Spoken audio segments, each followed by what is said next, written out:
பத்திரிகையாளர் திரு சுவாமிநாதன் நம்முடைய இணைப்பில் இருக்கிறார். சார் வணக்கம். வணக்கம். தாவேகாவுக்கு ஆதரவா அப்படின்றதுல ஆம் இல்லை என்று இருவேறு முரண்பட்ட கருத்து. இன்றைக்கு அதிமுக சட்டமன்ற உறுப்பினர்கள் கூட்டம் நடைபெறும்ன்றாங்க, அது ரத்து. இப்போ எஸ்பி வேலுமணி, சி.வி. சண்முகம் தனியாக ஒரு ஆலோசனை நடத்துகிறார்கள்.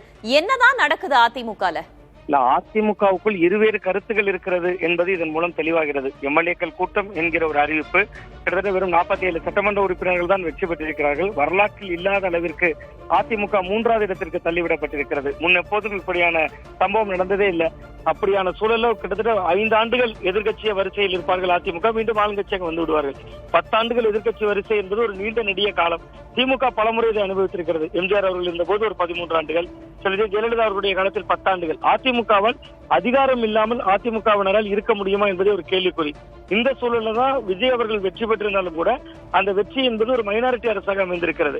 விஜய்க்கு ஆதரவு தேவைப்படுகிறது. அப்ப அதிமுகவுக்குள்ளிருந்தே இருவேறு குரல்கள் இருக்கு அப்படிங்கறத இந்த சம்பவங்கள் நமக்கு உணர்த்துகிறது. ரொம்ப குறிப்பா கொங்கு மண்டலம் போன்ற பகுதிகளெல்லாம் அதிமுகவினுடைய கோட்டை, அங்க அதிகமாக கோலோச்சுவார்கள் என்று எதிர்பார்க்கப்பட்டது. சேலம் கட்சியினுடைய பொதுச் செயலாளருடைய மாவட்டத்திலேயே தாவேகா வெற்றி பெற்றிருக்கிறது. பல முரண்கள் நிகழ்ந்திருக்கிறது இந்த தேர்தலில். அந்த அடிப்படையில் பார்த்தால் அதிமுக சில அங்கேயே இருவேறு கருத்துகள். ஒரு தரப்பினர் சேரக்கூடிய தாவேகாவுக்கு ஆதரவு கொடுக்கலாம், அதன் மூலமாக ஏதோ ஒரு வகையில் அமைச்சரவையில் அங்கம் கிடைக்கலாம் என்று கூட நினைத்திருக்கலாம். பட் அதிமுகவை பொறுத்தவரை அப்படி சென்றால் அந்த கட்சி காக்கப்படுமா அல்லது இன்னும் படுபாதாளத்துக்கு போய்விடுமா, ஏன்னா ஒரு சிறிய கட்சியாக மாறிவிடுமா என்கிற ஒரு பதட்டம் கட்சியினுடைய பொதுச் செயலாளராக எடப்பாடி பழனிசாமி அவர்களுக்கு இருக்கலாம். அதனாலதான் இன்றைக்கு இருந்த கூட்டங்கள் எல்லாம் ரத்து செய்யப்பட்டதா பாக்குறேன். சி.வி. சண்முகம், கிட்டத்தட்ட எஸ்பி வேலுமணி போன்றவர்களுடைய குரல்ல கிட்டத்தட்ட கட்சியை இப்ப அடுத்த கட்டத்திற்கு கொண்டு செல்ல வேண்டும் என்றால் ஒரு வகையில நீங்க ஏதோ ஒரு வகையில் தாவேகாவோடு கைகோர்க்கலாம். ஏன்னா அதிகாரம் இல்லாமல் அடுத்த 5 ஆண்டுகள் திமுகவும் எதிர்கட்சி அரசியல் செய்வாங்க, அண்ணா திமுகவும் எதிர்கட்சி அரசியல் செய்ய வேண்டும். அது ஈடு கொடுக்க முடியுமா? திமுகவுக்கும் ஈடு கொடுக்கணும், தாவேகாவோட ஆளுங்கட்சிக்கும் ஈடு கொடுக்கணும் அப்படிங்கக்கூடிய நெருக்கடி இருந்திருக்கலாம். அதையெல்லாம் பரிசீலனை செய்வதற்காக தான் இந்த கூட்டம் என்று நான் பார்க்கிறேன். பெரும்பாலும் அதிமுகவுக்குள் இருவேறு குரல்கள் இருக்கிறதுங்கிறத இது காட்டுது. இப்ப இருவரும் எஸ்பி வேலுமணியும் சி.வி. சண்முகமும் ஒரே கார்ல எடப்பாடி பழனிசாமி இல்லத்தை நோக்கி செல்வதாகவும் ஒரு தகவல் இருக்கிறது. என்ன முடிவெடுப்பார் எடப்பாடி பழனிசாமி? ஒரு புறம் கட்சி, இன்னொரு புறம் இது போல உள்ளுக்குள்ளேயே எழக்கூடிய குரல்கள் என்று வரும்போது என்ன முடிவெடுப்பார் தாவேகா விஷயத்துல? இல்ல, அவருக்கு பெரும் சவாலாக இருப்பது கட்சிக்குள் எழக்கூடிய கழக குரலாகத்தான் இருக்கும். ஏன்னா வெற்றியோ தோல்வியோ கட்சியினுடைய பொதுச் செயலாளராக அவர் அதுக்கு ரொம்ப பொறுப்புள்ள ஒரு நபர் தான். இதுல ரொம்ப முக்கியமான இன்னொரு புள்ளி இருக்கிறது. கிட்டத்தட்ட தாவேகா அவர்களுடைய ஆதரவை எந்த அளவிற்கு விரும்புகிறது அப்படிங்கிற இடம் ஒரு ஐயப்பாடுடைய கேள்வியாகவே இருந்துட்டு இருக்கு. ஏனென்றால் இவர்களையும் சேர்த்துதான் களத்தில் அவர்கள் வீழ்த்தியிருக்காங்க. 3 கோணங்கள் நம்ம பார்க்கணும். காங்கிரஸ் கட்சியை பொறுத்தவரை அகில இந்திய தலைமையினுடைய முடிவு, ராகுல் காந்தியினுடைய முடிவு என்கிற கோணத்தில் இருக்கிறது. ராகுலுக்கும் விஜய் அவர்களுக்கும் நல்ல நட்பு இருக்கிறது, அது ஒரு பக்கம். நீங்க விடுதலை சிறுத்தைகள் எடுத்துக்கொண்டால் கூட திருமாவளவன் அவர்கள் கடந்த நேற்று முதல் பேச தொடங்கி இருக்கிற காட்சிகளை நம்ம பார்த்தோம்னா தொடர்ச்சி அவர் ஒரு கோணத்தில் பேசுகிறார். என்ன சொல்றாருன்னு பாத்தீங்கன்னா ரொம்ப முக்கியமா களத்தில் நான் விஜய் எதிர்த்து எந்த பிரச்சாரமும் செய்யலைங்கிற இடத்துல அவர் பேசியிருக்கிறார். மார்க்சிஸ்ட் கம்யூனிஸ்ட், இந்திய கம்யூனிஸ்ட், விசிக இவர்கள் எல்லாம் சேர்ந்து ஒரு போராட்டத்தையும் கூட அறிவித்திருக்காங்க, சிலிண்டர் விலை உயர்வு போன்றவற்றை மையப்படுத்தி. அதை நாம் புரிந்து கொள்ள முடிகிறது. விஜய் அதிமுக ஆதரவை இந்த அளவிற்கு எதிர்பார்க்கிறாரா? அதிமுகவினர் இவ்வளவு கலக குரல் எழுப்புகின்ற அளவுக்கு, அதிமுகவுக்குள் இவ்வளவு சலசலப்புகள் எழுகின்ற அளவுக்கு விஜய் இவர்கள் பாஜகவோடு சேர்ந்து தேர்தலை சந்தித்திருக்காங்க. அப்ப விஜயின் மீது கூட இது களங்கமாக மாறுவதற்கும் வாய்ப்பு இருக்கலாம். அது விஜய் எந்த அளவுக்கு எதிர்பார்க்கிறார் என்பது தெரியாது. அதிமுகவில் இருவேறு குரல்கள் இருக்கிற இடத்துல எடப்பாடி பழனிசாமி அவர்களுடைய கருத்துக்குள்ள அவருடைய தலைமைத்துவத்தை கேள்விக்குள்ளாக்கும் அப்படின்னு தான் நான் பாக்குறேன். ஏன்னா நேற்று நீங்கள் ஒரு முக்கியமான குரல் கவனிக்க வேண்டும். லீமாரஸ் அவர்கள் தான் முதலில் இது குறித்த பேட்டி கொடுத்தார். அவர் கட்சிக்கே புதியவர், இப்பொழுதுதான் வந்திருந்து சட்டமன்ற உறுப்பினராகவும் வெற்றி பெற்று விட்டார். அவர் முதல்ல ஒரு செய்தியாளர்கள் சந்திப்பு போன்று வெளியில் ஒரு பேட்டி கொடுக்கிறார். அந்த பேட்டியில லீமாரஸ் அவர்கள் ஒரு முக்கியமான தகவலை சொல்கிறார். அது எடப்பாடி பழனிசாமி அவர்கள் முடிவெடுப்பாங்க, தாவேகா பேசுகிறாங்கிறாங்க. ஆனா உடனடியாகவே அதை மறுக்கிறார் ஒரு முன்னாள் அதிமுகவினுடைய அமைச்சர். அப்ப அதிமுகவுக்குள் இருவேறு கலக குரல்கள், எடப்பாடி பழனிசாமி அவர்களுக்கு கடுமையான நெருக்கடிகள் காத்திருக்கு அப்படிங்கறத மட்டும் இப்போதைக்கு புரிந்து கொள்ள முடிகிறது. எடப்பாடி பழனிசாமி அவர்கள் விஜய் என்கிற அந்த புள்ளியோடு சேர்ந்தால் கட்சிக்கு இடைக்கால நிவாரணம். அப்படி சேராமல் இருந்திருந்தால் அவர் திமுகவோடு மோதணும், தாவேகாவோடு மோதணும் என்பது இரட்டை சிக்கலை ஏற்படுத்தும். எடப்பாடி பழனிசாமி அவர்கள் என்ன முடிவெடுக்கிறார் நம்மளும் கொஞ்சம் பொறுத்திருந்தாதான் உணர முடியும். அதிமுகவுக்குள் 3 குரல்கள் என்ற ஒரு தகவலும் வெளியாகி இருக்கிறது. தாவேகாவோடு வேண்டும் வேண்டாம், அமைச்சரவையில் பங்கு என்பது போன்ற 3 குரல்கள் இருப்பதாகவும் தெரிவிக்கப்படுகிறது. தாவேகா இதனை எப்படி பார்க்கிறது? ஏன்னா காங்கிரஸ் கிட்ட ஏற்கனவே ஆதரவு கேட்டிருக்கிறார்கள். விசிக இடதுசாரிகளுக்கு கடிதம் எழுதியிருப்பதாக தகவல் ஒன்று இருக்கிறது. இவ்வாறான சூழல்ல அதிமுக தொடர்பான விஷயங்களை தாவேகா தரப்பு எப்படி பார்க்கும்? இல்ல, தமிழக வெற்றி கழகத்தை பொறுத்தவரை அவர்களுடைய முதல் விருப்பம் என்பது காங்கிரஸ் அந்த போன்ற அணிகளாகத்தான் இருக்கும். பாஜக இல்லாத இடம்பெறாத அணிகளாகத்தான் இருக்கும். இவர்கள் ஏற்கனவே ஒரு முறை மூக்குடைப்பு பட்டார்கள். அதிமுக தாவேக விவகாரத்தில் ஒரு பெரிய கட்சி எங்களோடு வருகிறது, ஏதோ கூட்டணி பலம் பெறப் போகிறது, பிள்ளையார் சொல்லி போட்டாச்சு, கிட்டத்தட்ட அதே போன்ற சம்பவத்தை தான் இதுவும் நினைவூட்டுகிறது. அவர்கள் ஆதரவு கேட்டார்களா கேட்கவில்லையா என்பதை கடந்து இவர்களே மோதிக்கொள்கிறார்கள்.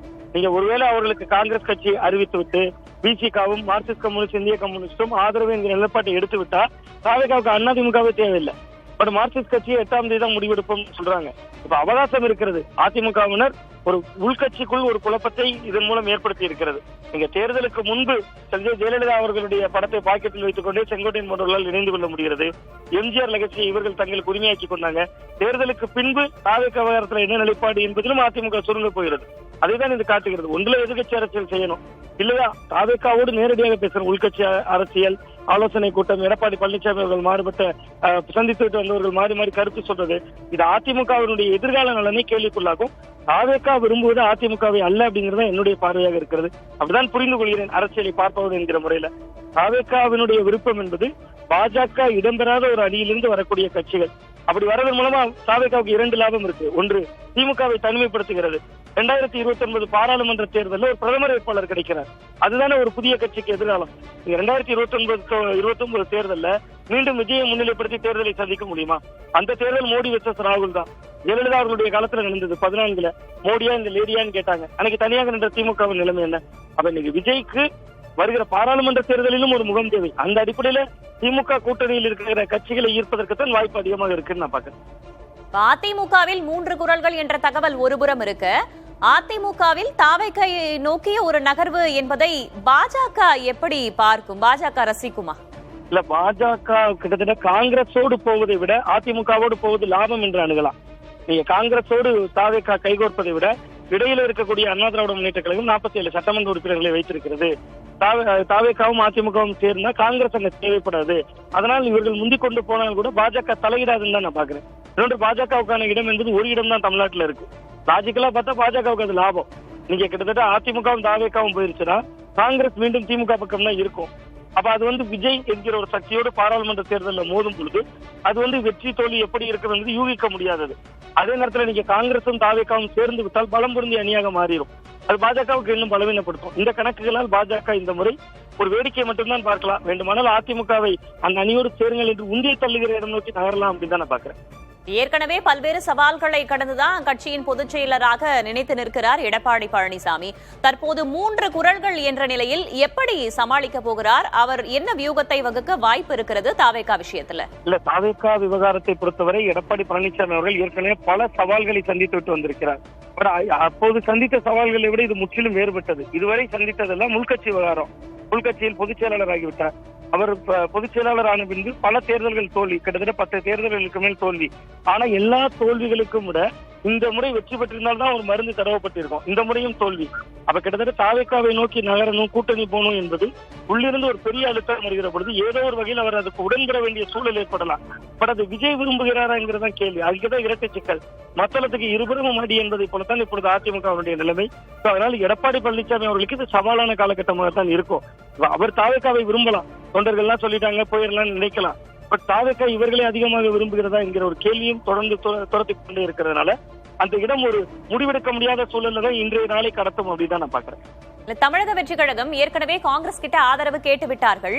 விசிக இடதுசாரிகளுக்கு கடிதம் எழுதியதாகவும் தகவல் இருக்கிறது. என்றால் அவர்கள் பெரும்பான்மைக்கு நெருக்கமான ஒரு இடத்துல தான் இருக்காங்க. ஆனால் அதிமுக எனும் போது ஒரு கம்ஃபர்டபிள் மெஜாரிட்டி என்ற ஒரு வாய்ப்பு இருக்கிறது அல்லவா? அதை தாவேகா ரசிக்குமா? இல்ல, அது நிச்சயமா நீங்க சொல்வதை போல ஒரு அறுதி பெரும்பான்மையான ஒரு எண்ணிக்கையை நோக்கி சென்று விடலாம். பட் நீங்க களத்துல கிட்டத்தட்ட விஜய் அவர்களும் அதிமுகவும் தேர்தலுக்கு பின்பு கரம் கோர்த்தாலும் மக்கள் ஏற்றுக்கொள்ளத்தான் செய்வார்கள். பட் அந்த இடத்தை நோக்கி தாவேகா நகருமா என்பது இவர்கள்லாம் வருகிறார்களா இல்லையா என்பது தெரிந்த பின்புதான் தாவேகா அடுத்த நடவடிக்கை எடுப்பாங்கன்னு நான் பாக்குறேன். உடனடியாக அதிமுக ஆதரவு கடிதம் கொடுத்தாலோ விஜய் அதை உடனடியாக இவர்களிடமிருந்து வருகிறதா? திமுக கூட்டணியை உடைக்கிறதுல அவருக்கு லாபம் இருக்குல்ல. அதிமுக ஏற்கனவே பலவீனமாக இருக்கிறது. திமுகவோடு இப்பொழுது பலமாக இருக்கக்கூடிய காங்கிரஸ், விடுதலை சிறுத்தைகள் போன்றவை நகர்ந்து வந்தால் அது லாபம். நீங்க ஒருவேளை திமுக எதிர்மறை விமர்சனம் செய்யலாமே நாளைக்கு. விஜயும் அதிமுகவும் கை கொடுத்தா இதைத்தான் நாங்க அன்றே சொன்னோம், தேர்தலுக்கு பின்பு உடன்பாடு வைத்துக் கொள்வார்கள் சொன்னோம், பாஜகவோட பி டீம் தான் விஜய்னு சொன்னோம், இதோ நிரூபணமாகிவிட்டது, அவர் வெற்றி பெற்று விட்டார், இது வந்து மாநிலத்தினுடைய சுயாட்சி கேள்விக்குறியாகவும் திமுக எதிர்மறை பிரச்சாரம் செய்வாங்கல்ல. அந்த இடத்தை எல்லாம் தாவேகா யோசிக்கலாம். அதனால் ஒரு வகையில் வருகிறார்களா விசிக, மார்க்சிஸ்ட் கம்யூனிஸ்ட், இந்திய கம்யூனிஸ்ட், நீங்க சொன்னது போல ஒரு சிக்கலான எண்ணிக்கையிலே வந்து நிற்கும், மேஜிக் நம்பர்லயே வந்து நிற்கும். கிட்டத்தட்ட அது வந்து ஒரு ரிஸ்கான ஒரு அரசாக இருக்கும்.